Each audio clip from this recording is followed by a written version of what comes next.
Morning, everybody. Welcome to the University of Michigan Press Books for Social Justice presentation as part of the MLK celebration at University of Michigan. I am delighted to be speaking with you this morning about the press's initiatives and what publishing for social justice really means. And to start things off, I'm going to introduce Sean Manning from the press, who is going to tell us about how the webinar works.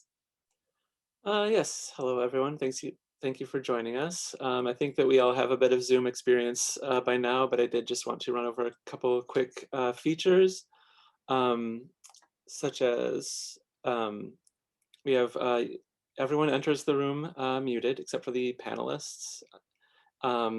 If you have any questions, can Elizabeth move down to the next slide, please? Yes, everyone's muted on entry. You can switch between looking at the one speaker at a time or seeing all of the speakers together.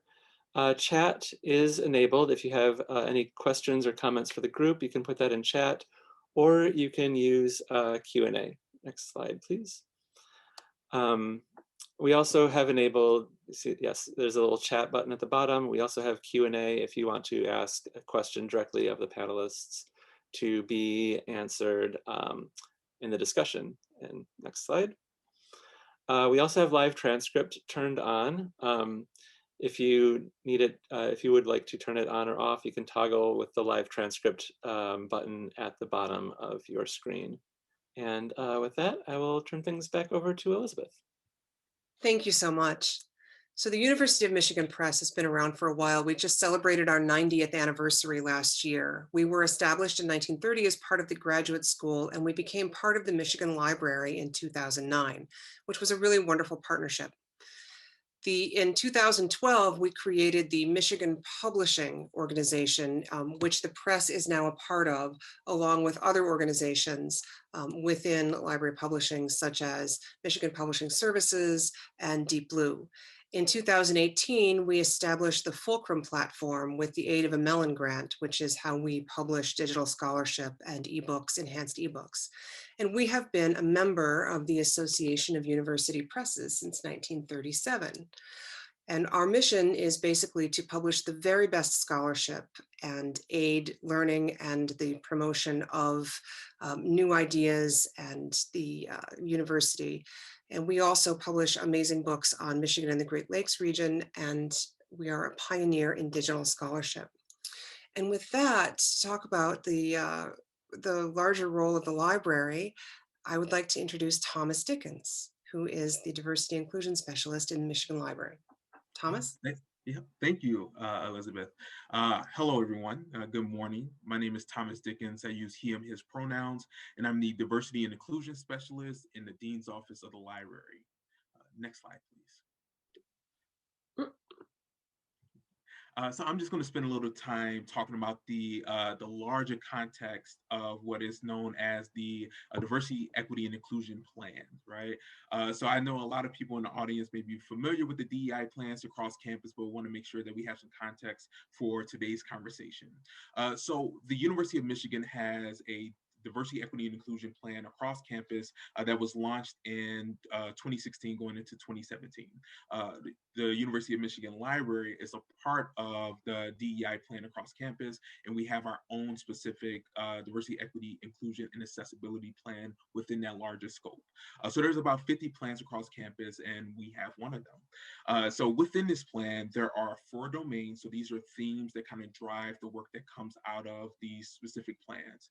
And our plan has over 15 objectives, so the things that we want to accomplish within those domains, and over 55 action items, so specific steps that we're going to take to accomplish the goals that we set out in our plans. The domains that we have are recruitment, retention, and development, education and scholarship, equity, inclusion, and accessibility, and service and leadership. And so thank you, Charles. Charles had linked the University of Michigan's DEIA plan in the chat so people can check it out. And the link is also in this slide, which is the last bullet point. Next slide, please. So with those domains and with our focus on diversity, equity, inclusion, and accessibility, we also have a renewed focus on anti-racism. So here are some things that kind of drive our focus on anti-racism initiatives, and this also gives some context to how the University of Michigan Publishing Division, as well as Michigan Press, plays a role in our plan. So in 2019, we actually launched a focus group to get a better understanding of the experience of colleagues of color within our library organization, and it gave us a lot of rich data to really work with. And we went on and compared this data to a 1994 study that took place in our library as well. We compared and contrast what the experience was, and that kind of drove a lot of the initiatives that come out of our year 5 of this plan. In addition to this, as many of you are aware of, in 2020, there was an amplification of Black Lives Matter and a renewed interest of addressing racist practices within the country. And so the University of Michigan, as well as the library, has stepped up to try to create initiatives and programs and policies to try to address racism within our organization and beyond. In addition to that, there was a 2019 incident that took place within our organization that created some conversations around how ICE and DPSS operates in our spaces. So all of these things kind of drive our interest in addressing racism. And so the University of Michigan Press on this slide is an example of some of the content that is within the strategic plan. So once again, that link is in the chat so people can check it out and also read what the press is doing in order to address racism. But one of the key things that we wanted to highlight today and also introduce some of the work that the press has been doing is our work to try to increase BIPOC creators in roles of being authors, domain experts, and selectors of content. So we recognize that representation is extremely important. And so we want to address the gap of BIPOC colleagues and BIPOC creators within our collection. So we want to increase the amount of representation in that area, as well as address some racist climates within our workplace. And so the press is going to talk a little bit more about how that organization is trying to do that. And so with that, I'm going to turn it back over to Elizabeth. Thomas, thank you so much. So one of the communities that we participate in addition to being part of the library and the university, is the Association of University Presses, which has been around since the 1930s. And the AUP has become increasingly conscious of its role as a leader in anti-racism in scholarly publishing. And the AUP is putting together a series of toolkits. They've released the first one, which is the Anti-Racism Toolkit for Allies.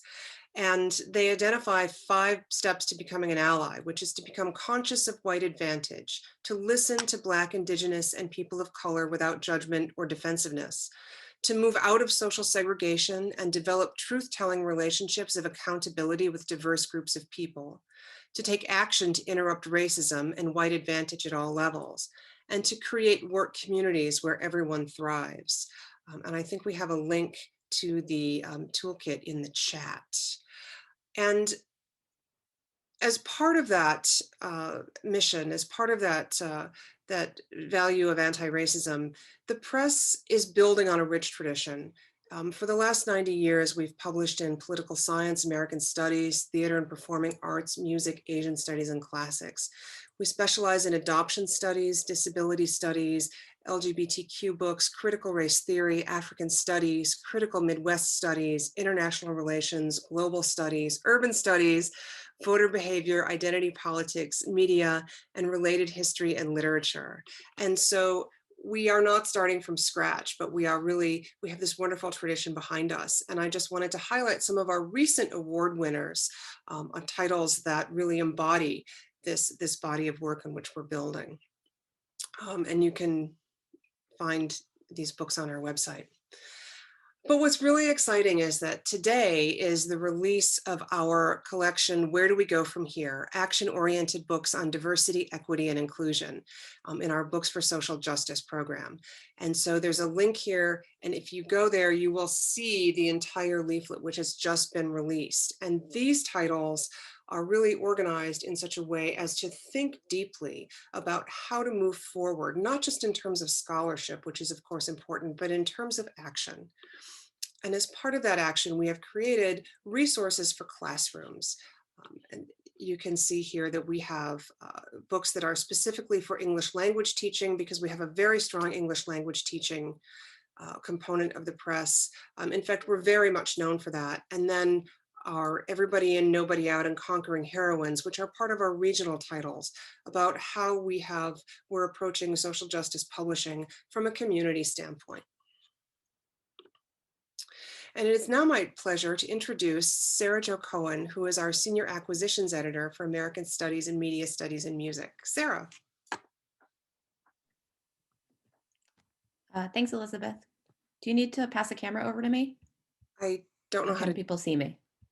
I can see you, yeah. Okay, it's my screen. I can't see myself, so I apologize for that. All right. So Elizabeth asked me to talk to you a little bit about how the idea of social justice informs my acquisitions and our larger acquisitions program. So I will be taking that on in my talk now. So I think for acquisitions editors, when we look at a book proposal, our means of evaluating it are very internalized. And so it's always hard to step outside of yourself and think, what are the questions that I ask myself when I'm looking at a book proposal? And this is something I have to do sometimes when we're training interns or explaining our job to other folks. But the questions that I came up with that I ask myself when I'm looking at a proposal and I'm thinking about questions of social justice are the questions that are bullet pointed on this slide. So whose story is being told, by whom, and have we heard this story before? In the disability rights movement, as many of you probably know, there's a saying, nothing about us without us. And that's something that I think about a lot when I'm considering a project.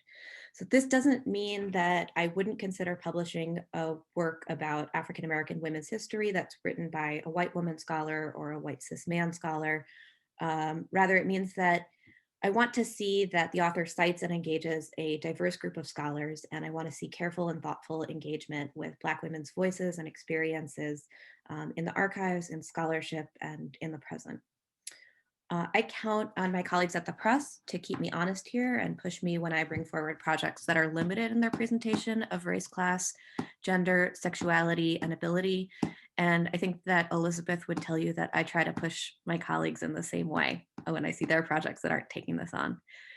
I also want my peer reviewers to help me think about these issues. And so I've been working with Elizabeth, the rest of our acquisitions department, and in conversation with colleagues at other university presses to think about questions that we can be asking our peer reviewers to help us make sure that the work that we're publishing addresses the perspectives and stories of non-dominant groups. So I'm going to talk about some examples of books that have come out of the press recently. And I wanted to start by saying that while this talk is called Changing Who, What, and How We Publish, I want to reiterate something Elizabeth mentioned on an earlier slide, which is that University of Michigan Press has 90 years of experience publishing about issues of social justice. This isn't something that started for us, in May 2020 with the murder of George Floyd. This is something we've been working on for years. I've only been at the press for 2 of these 90 years, and some of the first projects that I worked on when I got here were new editions of previously published books. I wanted to highlight a couple of these that I worked on that demonstrate our press's long-term commitment to publishing about race, class, and gender. So the first book I wanted to point to is Arnett Ferguson's Bad Boys, which is a classic ethnography about how the treatment of Black boys in schools creates what we now might call the school to prison pipeline. The book was originally published in 2000, but we reissued it last year with a great new foreword by Dr. Pedro Nogueira, who's a sociologist of education. And the book also has a new afterword and bibliographic essay by the author, where she kind of comes back and revisits this text after 20 years and talks a little bit about where the boys who are part of her study are now. The second book that I want to highlight is now over 50 years old. It's Sidney Fine's Sit Down, which is a detailed history of the 1936 and 37 Flint sit-down strike. And this is the strike that really launched the United Auto Workers Union into prominence. And as Elizabeth, our resident historian, reminded me when we first started talking about this book, the UAW really helped create the American middle class. So originally published in 1969, as I mentioned, this is our over 50 years old now. And we reissued the book last year with a new foreword by labor activist and historian Kim Moody that, again, kind of puts the sit-down strike in context of the contemporary labor movement. And while he was writing it, there was another GM strike going on, so he reflects on that. It's really a marvelous foreword. I want to call out disability, or I want to mention disability studies as well here. Disability is another form of difference that doesn't come up in the two books that I just mentioned, but it's one that Michigan has a long history of publishing about. We've been publishing work in disability studies for over 20 years now, and we're one of the first university presses to publish in this area. This is thanks largely to the brilliant work and visionary instincts of our colleague, Leanne Fields. I work on this list now, and it's awesome to get to build on Leanne's great work, acquiring award-winning titles like Stephen Nadler's Vitality Politics and Shelley Tremaine's Foucault and the Feminist Philosophy of Disability. Sorry. Okay, so I want to turn now to two more recent projects that I think you can see are building off of the legacy that are in the two earlier projects that I mentioned, and that are doing really important social justice work. The first of the two is Amy Schreger-Lang and Rebecca Collins-Given's edited volume, Strike for the Common Good. This book looks at the recent fluorescence of teachers' strikes in the US from the perspective of teachers, students, union organizers, parents, scholars, and even a school bus driver who I helped the volume editors track down. This book is particularly interested in what's called bargaining for the common good, which is a strategy that teachers' unions have been using. I believe it started with the Chicago Teachers Union. And they organize around not just contract demands, but around student needs, which makes it a bigger collective project. So going back to the questions that I first mentioned at the beginning of my slide, whose story is being told here? In this case, it's teachers and the communities they work in. Who's the story being told by? It's being told by teachers and members of the communities they work in. And have we heard the story from this perspective before? I wrote in my notes, no, with an exclamation point. What made this project so exciting for me is that it brought together a variety of stakeholders to tell the story collectively of a very collective enterprise. So I'm super excited about that work, and everybody should buy it and read it.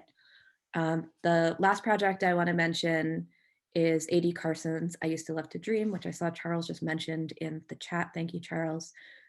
This project is the first ever, as far as we know, peer-reviewed rap album. As an acquisitions editor, I'm really interested in work that thinks deeply about the relationship between place and identity. And I was really drawn to Dr. Carson's project in part because of its grounding in the Rust Belt city of Decatur, Illinois. But Dr. Carson's work also reflects on and theorizes his specific experience as a Black man in the US, while at the same time thinking through themes like home and family that are more important, my goodness, what a slip, are more universal. And he also does really important work thinking about larger American culture. There's a great track on here called Crack USA, which kind of thinks about the rise of crack and the way that it impacted his neighborhood, his family, his community. So I like AD's work a lot because he seamlessly brings together the personal, the political, the scholarly, and music. He brings these all into conversation in a way that is exciting to me as both a listener and as an editor. So again, going back to the questions that I ask myself when I'm thinking about whether or not to publish a project, whose story is being told here? The answer is the author's story, but through his particular story, he's asking larger questions about Black life and Black manhood in the US. Who is the story being told by? A Black scholar, rapper, poet, performance artist. And have we heard the story from this perspective before? Never in quite this way, right? While there's scholarship about hip hop and there's scholarship about the Black experience, this project does what scholar Lauren Kajikawa calls performing hip hop as scholarship. It takes the unique form of what the author calls a mixtape essay, a genre that brings together the hip hop mixtape, the scholarly essay, and the personal essay. And because of the affordances of our digital publishing platform, Fulcrum, we were able to present the mixtape essay and liner notes as a book-like thing accompanied by a short documentary about the making of the project. The last thing I want to say is that we were able to publish I Used to Love to Dream open access, which means that anyone, anywhere with access to the internet can listen to and engage it. So there's a kind of radical accessibility here that I think is another manifestation of Michigan's commitment to social justice, because there's no financial barrier other than internet access preventing people from accessing this content. Great, thanks, Elizabeth. That's all I got. Sarah, thank you. And I'm going to put you on the spot for just a second and ask you, and it did not occur, it just occurred to me while you were talking. For sure. Which is that books like Bad Boys and your upcoming reissue of Bill Adler's book about Detroit in the 1980s are like fantastic classics. Can you talk about how those are a little different from a creation like I Used to Love to Dream in terms of scholarship and voice? Well, I mean, I think that's a hard question and an easy question, right? I mean, I Used to Love to Dream is such an extraordinary project because it's a work of art at the same time that it's practicing scholarship, right? And it's coming to us from a BIPOC author, but Bad Boys is also from a BIPOC author. So there's like this deep history of of publishing work by BIPOC authors at the press, but also thinking about different kinds of work and thinking about diversity, equity, and inclusion as not just about whose voices we're including, but the kinds of work that we're including and the formats that we're publishing it in. And so I think what's so cool about I Used to Love to Dream is the story, not just the story it's telling, but the way that we're presenting that story. And again, that sort of radical accessibility of making it available open access. Great. Thank you so much, Sarah. Mm-hmm. So Sarah, that's a great segue into our third aspect of this presentation, which is how we publish. And what and who are important, but how we do things is actually really crucial in terms of thinking about social justice and anti-racism. So we've talked about the content that we have published and are committed to continuing to publish that advances and informs anti-racism in publishing. And we've talked about the increased participation of BIPOC scholars as authors, domain experts and advisors, peer reviewers, selectors, and users of our publications. And I'd also like to talk about Michigan Publishing as an accessible publishing organization and our huge commitment to accessibility, and I'll do that in a forthcoming slide, as well as improved equitable access to our publications. And equity, as we know, does not mean equality, but it means the ability to have equal access. And then finally, we're going to talk about how to create opportunities and support for our BIPOC colleagues and identify and share anti-racism resources. So who are our authors, reviewers, and so forth? This graph is from the Lee and Low publishers, and they are a publisher that specializes in publishing books by and for and about people of color and issues of racism for children as well as for other people. And they did an industry survey that shows, as you can see, that the majority of people involved in publishing are white, cis, identify as straight or non-disabled. And the publishing industry has been, wrestling with how to address these inequities for a long time. And so diversity itself is an ongoing commitment and a process.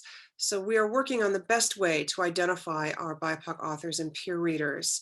And one of the things that we're doing with that is working with Thomas Dickens at the library to talk about how best to work with authors to help them be comfortable self-identifying and how to, what to do with that information when we have it. And again, that is an ongoing process, and we're hoping to do a larger study over the summer that deals with that. We're also investigating early career development opportunities and equitable recruitment and publishing overall. And that across the industry has meant many university presses are no longer doing unpaid internships, but are only having paid internships, for example. There is the Mellon grant for diversity in publishing, and that several different presses, we're not one of them, unfortunately, but several different presses have an 18-month program where people can apply, and the Mellon Foundation pays for, roughly 18-month start in publishing. And we also participate, as we spoke of before, in a shared community of values and in multiple shared communities of values, including the library and the American Association or the Association of University Presses. One of the places that University of Michigan Press and Michigan Publishing in general has really put a lot of effort is into accessibility. And we are very proud to be the first university press to be global certified accessible by Benetech. which is a nonprofit funded by the technology industry to advance accessibility for visually impaired and blind readers. They run the Bookshare repository, and they're an amazing company. So what does it mean to be certified global accessible? And we're global accessible for our workflow, which means the way we publish books makes them is really revolutionary and makes them accessible. So it's a new program. It encourages publishers to create born accessible books so that you don't have to, reverse engineer something later to be accessible. Born accessible books help everyone, not just registered blind users, because they make assistive technologies of all kinds work better. CGA certifies the workflow that is used to produce ebooks. It doesn't certify a particular platform, but it ensures that the EPUB 3 output, which is the basic publishing, ebook publishing we use, is fully accessible so that it can be used on any platform. Certified global accessibility was reached via an iterative process of submitting sample ebooks, getting feedback, and fixing issues. The University of Michigan Press and all globally certified accessible presses are audited every year on continued compliance. So you don't just get certified once, you get to sit back on your laurels. And again, we were the first press to be certified global accessible. Our Fulcrum platform, which I mentioned, we created in 2018 to publish enhanced ebooks and accessible ebooks, is also a testing and assessment we also are able to test and assess accessibility publishing via Fulcrum. And I am not a tech person, so I cannot go into what this means exactly, but I think there's a link in the chat to the Fulcrum platform and how you can read about the accessibility on that. So we're very proud of that. And then one of the great things that we have been doing this past year is a free to read program. When the pandemic hit, a lot of research libraries, most research libraries around the world closed down.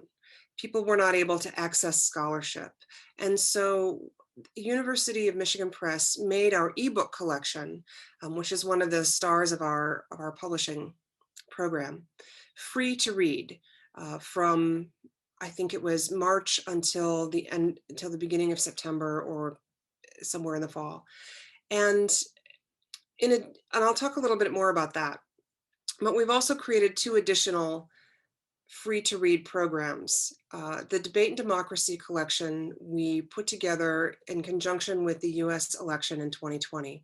And so that collection was curated 24 books roughly, specifically about the US electoral process, identity politics, and issues surrounding the presidential election.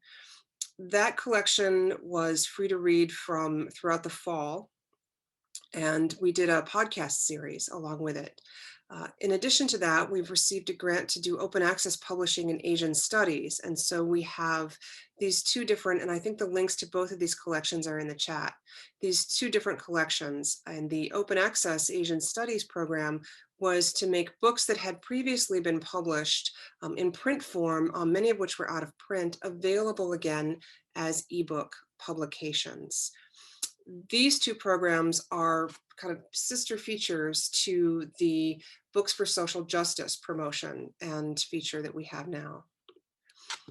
And what does it mean when you make books free to read? Well, you can see these two maps of reusability, of where people have used the books.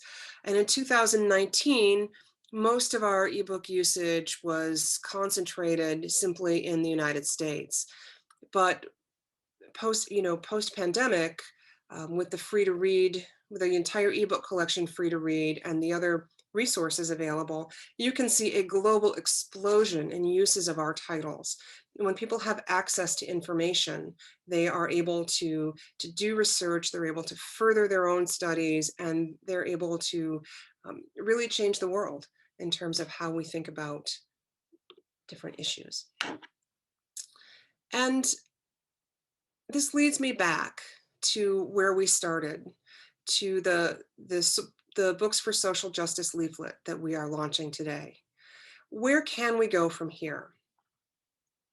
As the University of Michigan Press, as a scholarly publisher, as a part of the library, as part of the university, We have a responsibility to the world that we live in our society. So we will continue to publish social justice content as books, ebooks, and other media. And we really love interesting projects like the I Used to Live to Dream by A.D. Carson that Sarah was talking about, which is scholarship in a non-book format. And we're very excited about the opportunity to do more of that. We actively seek out BIPOC authors, reviewers, and readers, and help advance their scholarly careers through the publishing and peer review processes. We grow the techniques and values of social justice through daily practice of doing these things and of communication with our authors and with the people within our communities, our scholarly communities, our library communities, and so forth. We participate in the toolkits and workshops developed by the library, the university, AU presses, and other communities of shared values. And not only do we participate in them, but we also try to help develop them and promote them and listen. We promote and develop workflows that create equitable access to scholarship, and the Benetech certification is, the first step in that process. We use open access, free to read, and other strategies that allow scholars and researchers the broadest scope and greatest recognition for their work worldwide. And finally, we continue to learn.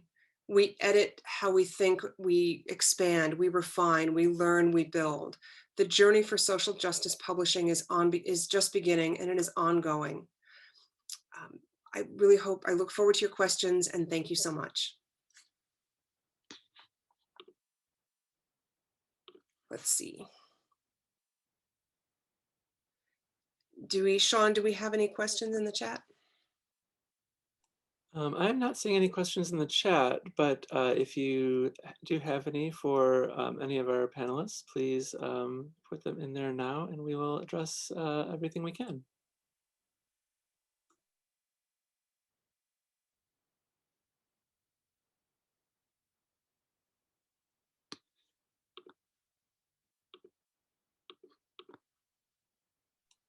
We have a question: is open access accessible to non-academics? Yes, open access is accessible to everybody, and that's accessible through various ways though. And Sean, do you want to talk about that a little bit more, how people do access our material? Sure, I can talk a little bit about that. All of our open access books are available on the Fulcrum Platform, but we have recently initiated a program where if there is an open access edition of a book, then it should also be free to download from Kindle. So if you know the book you want, you can either view it on our platform or on any ebook platform of your choice. And that would be true through library apps like Libby as well, for example. Yes, that's true. They are, yes, the open access books are available via library platforms as well. Great, thank you.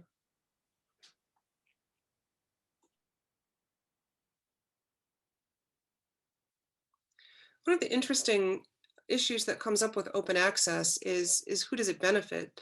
And open access is one of the big questions in scholarly publishing and has been for some time, and it's not going anywhere. But open access isn't right for every single type of publishing.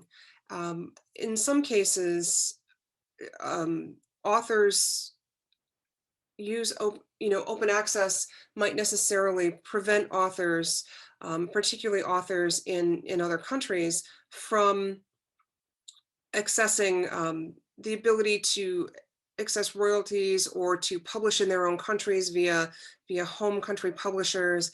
And so it's really not quite as a straightforward question, although we're obviously very big fans of open access publishing at University of Michigan Press and promote it very heavily. It's a value for us for shared scholarship, but it's also, this is a question where listening is important as well, and making sure that we're making the right decision for every author and not just making blanket decisions. We have a question about art. How do you make art visual images accessible, especially for people with visual impairments? That's a wonderful question. Thank you so much. We use something called alt text which you may have seen. And alt text describes the image in clear language so that people who are visually impaired are able to understand what the image is trying to convey. And Sean, do you want to talk about alt text as well? Or does anyone else want to talk about alt text? I can just add that in addition to requiring our authors to write alt text for their images, if they have video or music files, we require them to write captions that will go with that, so that those are also accessible for folks with visual impairments. Or I guess those are for people with auditory impairments. So, pardon me. Yeah, I think that covers things pretty well. Just making sure that there is some description or some way to get the context of the media. We have a great question here. What tools are available so that in classes for undergrads, we help them begin to create works that are global accessible? I see this as a step before early career support that was mentioned. I also see it as a way to support students as knowledge creators, not just knowledge users with accessible tools. That's a great idea. Sean, do you want to address that?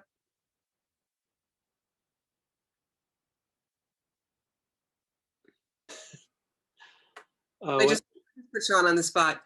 Yeah, what tools are available in classes? So, I don't know that our platforms are necessarily content creator platforms. I'll just be here. They're really content accessible platforms. And there are other, and I think Charles is putting links in the chat and he may have some ideas here. I think there are other technology platforms that do allow students to create content and get it out in the world. But that's not really what we specialize in so much, although I think that is a great way to get a voice.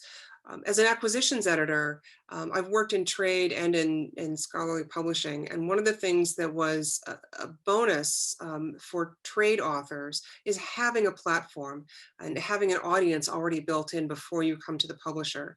And so most people have done that through blogging, through various platforms. WordPress, Substack is very popular right now, and through YouTube and other media. So I think TikTok is where the kids are now, but all of those platforms allow content creation and allow people to have a voice that are kind of outside of the academy. And I actually think that's great.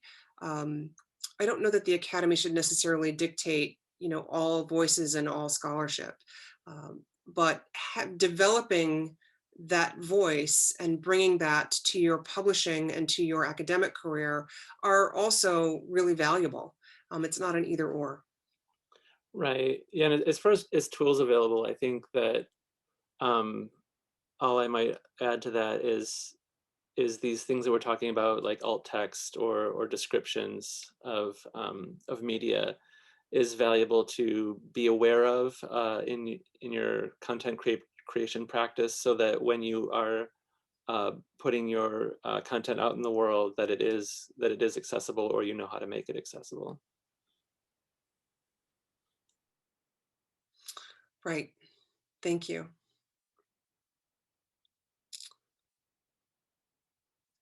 Anybody else want to jump in on that one? There's some good discussion in the chat about additional resources and consultations too.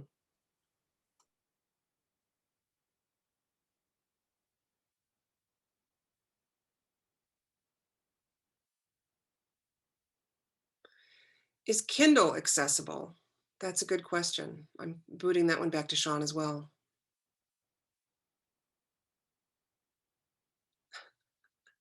I'll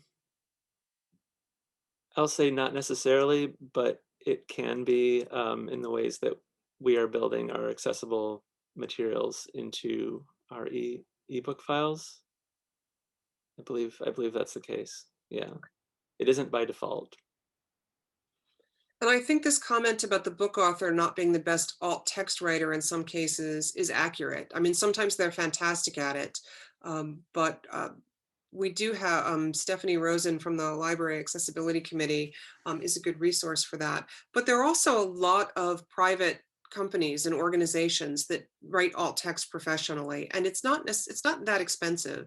So I know a lot of people might outsource their alt text writing to professionals, and we do a lot of it in-house here. We have people who have been doing it for a long time, and they're very good at it. The last year or the year before, I believe the library had some workshops on how to write alt text that were really fantastic. So it's an art, actually, writing good alt text.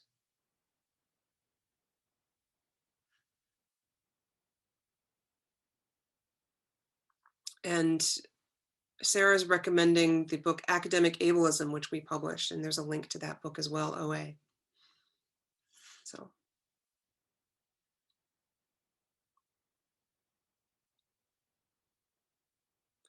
Well, if there are no other questions, I want to thank everybody for joining us today, and particularly our participant, our panelists, Thomas Dickens, Sarah Joe Cohen, and Sean Manning.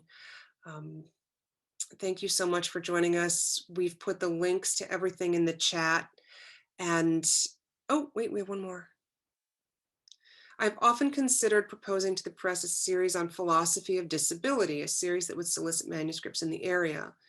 But U of M Press doesn't conceive itself as a publisher of philosophy. To what extent does that publishing program rely upon a traditional idea of what philosophy is? Shelley, this is a comment that is just right here for me. I am publishing more philosophy that is, we're not a philosophy publisher per se, but philosophy really touches on every aspect of scholarship. And so we've been publishing more of that, and I've been made a commitment to doing that on my list as well. So I think I'm going to change, oh, we're going to say thank you here in a second, but I'm going to change the slide in a second to my email, and I'd like you to email me so we can talk about this a little further offline. And then, so again, I wanted to say thank you to the Office of Diversity, Equity, Inclusion at the University of Michigan, their support, and the University of Michigan Library support, not just for this program, but for the Where Do We Go From Here leaflet and our Books for Social Justice initiative.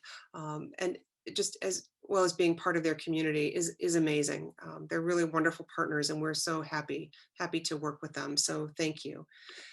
And then this is how you connect with us on Twitter, on Facebook, and on Instagram, all fun places. And finally, there's my email. I'm the editorial director. I just realized I forgot to introduce myself at the beginning, but you can find me at esdemers@umich.edu, and I'm happy to answer any questions at any time or talk further about this. So thank you so much to everybody. I really appreciate it. Have a great day.